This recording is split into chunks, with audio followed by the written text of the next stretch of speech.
there's a million guys like us, right? There's a million people doing what we do.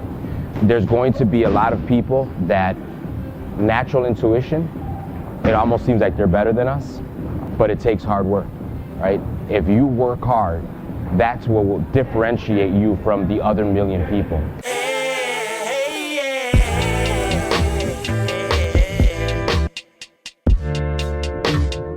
Julien Virgin.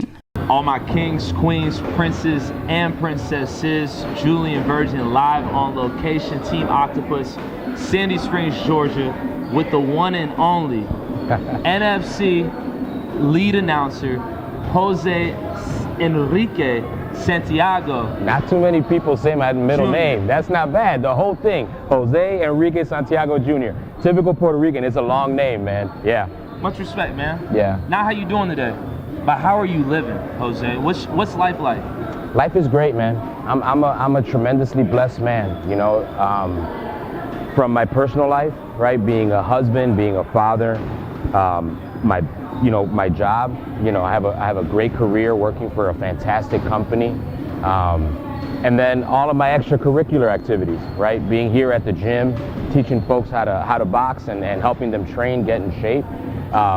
To, you know, like you said, being the ring announcer for the NFC, doing all that stuff, man. I'm a very blessed man, and I'm very appreciative of all the blessings I've received, and I don't like to take them for granted. So life is good, man. Absolutely. A big part of why I wanted to sit down with you, because I know you're so much more than just the ring announcer, but that's what I know you as. Yeah. So I wanted to start off with this. You have a junior at the end of your name. I do. You're a junior. I am. What does your father mean to you?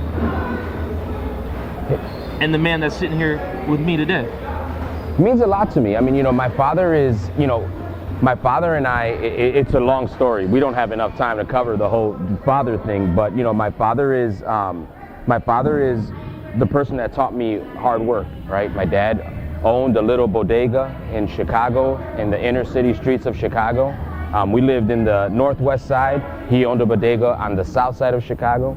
And, you know, he taught me hard work. You know, he taught me what it is to work hard. Then things got rocky with our relationship, you know. And then who I call my hero is my mom, you know. I can't talk about my dad teaching me hard work without talking about my mom as well, right? My mom is my hero. She is the person that not only taught me hard work, but she taught me how to fight through things. And regardless of the obstacle, you just got to keep moving forward. So big credit, shout out to my parents, man. I wouldn't be who I am today without my parents, especially my hero, my mom. I appreciate that level of honesty with me. I know I started off just in the deep end of the pool, man, but that's how I like to get things going here. Now, from the outside's perspective looking in, man, every time I see you, you are the epitome of a family man. Yeah. You have a wife, you have 3 daughters, if I'm not mistaken. That's correct. What does your family mean to you? Everything. It's everything. I have 3 daughters. I have no boys. I was young when I had my first one. I wanted my first one to be a boy just because I was a young guy, right? Then I got a taste of the girls, and I was like, I'm good with girls. I could have girls all day long. But my girls are everything. My wife is, behind every great man, not that I'm calling myself great, but, you know, behind every good man, you know, there's got to be a cornerstone, and my wife is the cornerstone, right? She's the one that holds me up, supports all these crazy things that I want to do. She's there. She's like, go for it. And then my kids, man. My kids do nothing but make me proud all the time, dude. All the time. I mean, from my oldest, you know, who's, you know, graduated from Georgia State. The Georgia State University. She graduated from Georgia State and, you know, works for Ernst & Young. You know, my middle one, who's 20 years old, you know, she's in her 3rd year at Georgia State. And then my little one is 17 years old, and she's in her junior year of high school. And, you know, she's an athlete, playing, you know, travel softball and doing great in school. So, dude, they mean everything to me, man. And being able to provide for them, and them putting up with some of my crazy antics is fantastic. But my family is everything, man. Absolutely, and I'm sure that shaped the man that you are today, Jose Enrique Santiago Jr. Yeah. Now, for those who don't know who you are, man, how would you explain it? You know, I tell people all the time that, and I'm sure people say this all the time, right? I would love to write a book. because the person that I am now, I probably shouldn't be, right? Like I said, I mean, I grew up in the inner city, really inner city streets of Chicago. And those experiences in life have kind of formed who I am now. But it took a long time for me to be formed to the person that I am now, right? I tell people that I have a lot of wisdom. Not because I've been bestowed this wisdom and that I'm a super smart guy. It's not that. My wisdom comes from all of the mistakes I made, you know, all the mistakes I've made throughout life, and recognizing now that they were mistakes, right? And trying not to make those same mistakes again, right? And share some of my knowledge with other people so that they don't make those mistakes. You know, I like to call myself humble. People probably don't think I'm very humble because I do kind of have a big mouth, and I'm a ham. If you put a microphone in front of me, I'm going to be a ham.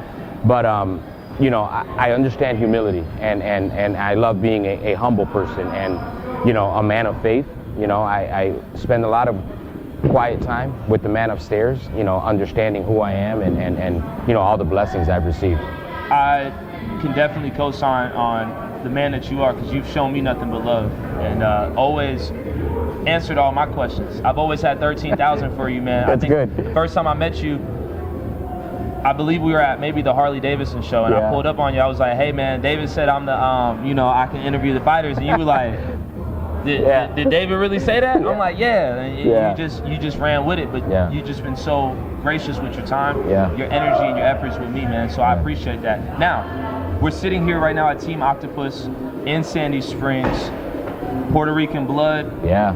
You love boxing. I do. Where did that spark come from? Where did that love of boxing initiate? Well, I'll tell you, going back to my dad, right? My dad used to own that bodega, and he would teach me, son, you got to learn how to work. But while I was working at the bodega, my dad always had the Ring magazine. The Ring magazine was always there. He always had the latest copy.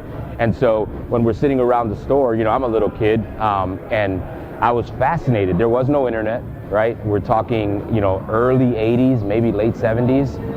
There was no internet. There was no, you know, iPad, iPhone, being busy on that. And I remember just diving into those Ring magazines and just being fascinated by boxing. And that's kind of where it all started, right? Boxing is big in Chicago. You know, I have cousins and I have family that, you know, kind of an uncle that messed with boxing, and I was always fascinated by it. You know, I dabbled a little bit in boxing, you know, growing up, but then recently, well, I say relatively recently, it was kind of a chapter in my life where I never officially competed, right? Never officially in a fully sanctioned fight. And so the opportunity presented itself, and I knew boxing, but I never had the opportunity to compete in a sanctioned event. And I had that opportunity probably almost 10 years ago. Really? And I went in and did it, man. I went in and did it, won the fight, actually competed against a friend who I consider a friend. And so we did it, did another fight after that, and that concluded my actual competing in the ring. But since then, man, I've been training fighters, you know, helping MMA fighters here at the gym, you know, with their boxing, helping some of our amateur boxers compete as well. And it's just a passion, man. There's nothing like boxing to me. There's nothing like being inside the ropes, bell rings, and you got to perform or you're going to be humiliated. So I like that challenge. It's always been. The sweet science. Yeah. You competed, you did that, you checked that off your bucket list. Yeah. What did that teach you? Not only just getting in the ring, but just the preparation. Because a lot of times what I hear talking to other fighters, it's the fight before the fight. Right. Now that you're able to look back on that experience 10 years ago, what did that teach Jose? Well, you know, I was exposed to a lot of fighters, right? And I knew it took a lot of work, right? And so, you know, basically getting ready for a fight, it really teaches you how to dig deep, man. You know, you have to dig deep. Dealing with the emotions of getting ready for a fight takes a lot, right?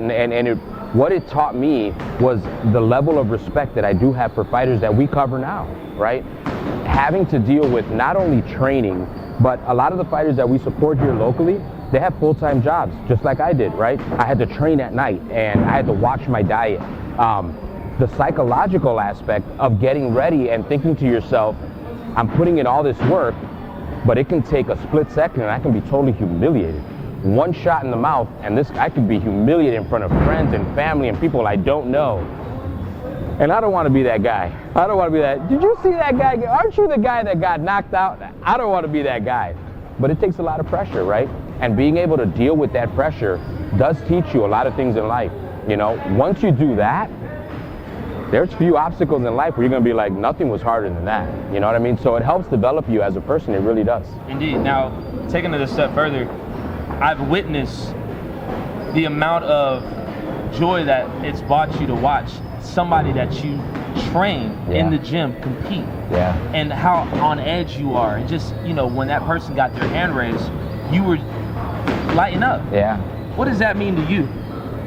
It means a lot, man. It really does, because you see the struggles, all the struggles I just described, you see them in the gym. You see the person pushing and working hard. And, you know, sometimes sometimes when you're training somebody, there's one person in particular, I won't mention her name, but she'll admit it, right? During fight camp, she'll break down, like sobbing and crying and walking away, and then she'll come back. You see all of those struggles, but you see the person continuing to push, and then finally the moment comes where they fight, and then they win, you know? And it's just so gratifying, right? And I don't do this for money, man. I really don't.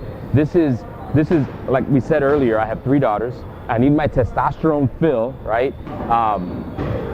But it's so gratifying, self-gratifying, right? To be able to help somebody with no ulterior motives, right? I'm not doing this for money. I'm not digging in their pockets. I'm just doing it because it's gratifying. And I have the wisdom that I talked about to help somebody, you know, whether if it's holding pads or if it's putting my arm around them and saying, hey, we're going to get through this. Let's do it. You know, it means a lot, man. Absolutely. Yeah. Again, Jose Santiago Jr. Yeah, Enrique Santiago Jr. sitting here, Julien Virgin. Jose, now I know you through the NFC, the National Fighting Championship. Yeah. How did you even get started as the ring announcer for the NFC? I'll tell you, it wasn't for the NFC. There was a local boxing promoter. Now, I was doing a bunch of TV stuff with Comcast, and I was on the radio and stuff like that. But there was a local boxing promoter that was trying to promote a boxing card with all Mexican fighters, right? And so he needed a ring announcer, and it was tough for him to find it in Georgia. He needed a ring announcer that spoke Spanish. And he was like, man, you speak Spanish? I was like, yes, I do. And he was like, why don't you be my ring announcer? And I was like, I've never done that before. And he's like, I just need you to pronounce those names with the rolling of the R's, the way you guys do it, the way all you Mexicans do it, because, you know, we're all considered Mexicans, right? And so I was like, I'll do it. And so, you know, he gave me an opportunity. And from there, I did well, right? And then he called me a few more times. Then some other promotions started calling me. And then David Oblis, I was doing some backstage work for him. His primary ring announcer was Southside Steve, you know, a radio personality here in Georgia. And he was his primary ring announcer. I would do it every so often when Southside Steve couldn't make it. And then I just continued to get better and better. You know, I continued to practice at home in the mirror while I'm driving in the car. You know, I would just practice it. And I just slowly but surely got a little bit better and better at it until now it's, you know, I'm not even nervous doing it anymore. That wasn't the case before, though. That wasn't the case. Dude, I used to die before I would have to ring announce. It is tough, man. It's not easy. It's not easy. And I know when my opportunity came, I gave you a call, and you bestowed a lot of wisdom upon me. Yeah. My biggest question is, how did you come up with this? It's time to throw down. Atlanta, are you ready to throw down? So in Chicago, fighting is called You Want to Throw Down. You know, when I was growing up in Chicago, man, it's like, what's up, man? You gonna throw down? What's up? Did you throw down? It was always a form of saying, are you gonna fight? Did you fight? It was always throw down.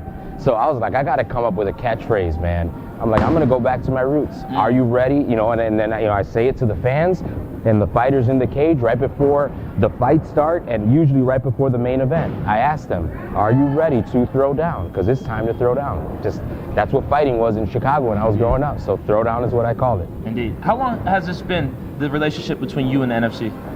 Oh man, I mean, I was at the NFC's very first show as a reporter for boxing. So we're looking at 20 years now, you know, working with the NFC and working with David Oblis. You know, the fact that I'm going to be 49 years old means that I was knocking on 30, but I was probably 29 in my 20s, kind of like your age now, right? But yeah, man, it's been a long haul. Been with Oblas for a long time, seen all the ups and downs of the NFC. I'm sure that level of investment, that you're invested as well. Oh yeah. You know what I'm saying? You're invested as well. Yeah. Talking about this age thing. Yeah. You said, you know, you started around, you know, right before you hit 30. Yeah. If you were sitting here talking to a almost 30-year-old Jose, man, what would you look and put your arm around him and tell him? You're gonna make it. You're gonna make it. This was always, you know, professionally, I've done well, right? Professionally, I'm doing just fine. When it comes to all the other stuff that I do with the fighting things, ring announcing, commentating, you know, doing interviews, all that stuff, I didn't know what it was going to lead to. You know, there was a part where I thought, you know, is this going to be a career? And it didn't turn out like that for me, you know, but I'm still very much, like you said, very, very vested in the NFC. I'm very vested in what I do. And I would have told, you know, if I can go back and talk to that young Jose, I'd be like, just keep doing it, dude. It's fun. It's a little, it's a relief and a getaway from normal life and doing something that I really enjoy. Absolutely, man. Yeah. Again, Jose Enrique Santiago Jr., Julien Virgin. Before we part ways, man, and you get to throwing down here at the gym. Yeah. Final thoughts. What do you want to leave me with? There's a million guys like us, right? There's a million people doing what we do. There's going to be a lot of people that natural intuition, it almost seems like they're better than us, but it takes hard work, right? If you work hard, that's what will differentiate you from the other million people. There's a lot of people these days, especially in today's social media world, where everyone has a camera, everyone has a microphone. They don't have the wherewithal to know that it's going to take a lot of work. There's going to be a lot of ups and downs. And regardless of what happens, you just got to keep pushing. You keep pushing, especially when you're down, that's when you got to push harder. And if you keep pushing, you're going to rock and roll, man. You're going to make it. I received that. Yeah. I received that. Thank you so much, no problem, Jose, for your time today, my man. pleasure. I appreciate you, what I like to call dropping jewels no with problem, Julien Virgin. Again, Jose Enrique Santiago Jr. Appreciate your time. Until the next time. All right, man. Thank you.